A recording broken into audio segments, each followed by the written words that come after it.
mo gbọ́ pé wọ́n sọ pé òun wá ọmọ ò rí ọmọ bí àwọn nǹkan tó ń fà á ni mo fẹ́ máa sọ bí mo ṣe ń bá ẹ sọ̀rọ̀ yìí. Ǹjẹ́ o mọ̀ bóyá o ní two blockage eléyìí tí wọ́n pè ní ẹ̀dà tí ẹ̀dà bá ń ṣe ẹ́ ó ṣeé ṣe kó má rí ọmọ bí. Tí o bá ní oyún ìju tó ń pè ní uterine fibroid ó ṣeé ṣe kí o má rí ọmọ bí.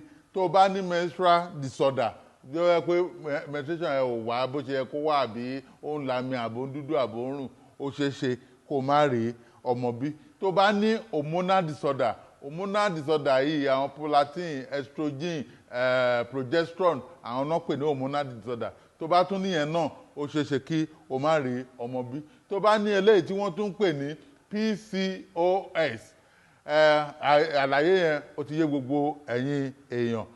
Tó bá dẹ̀ tún ní nǹkan tí à ń pè ní PID ní àrùn ìbálòpọ̀ bóyá àrùn ìbálòpọ̀ tó ti gba gbogbo ojú ara tó jẹ́ pé ó lè fà á kí o má rí ọmọ bí.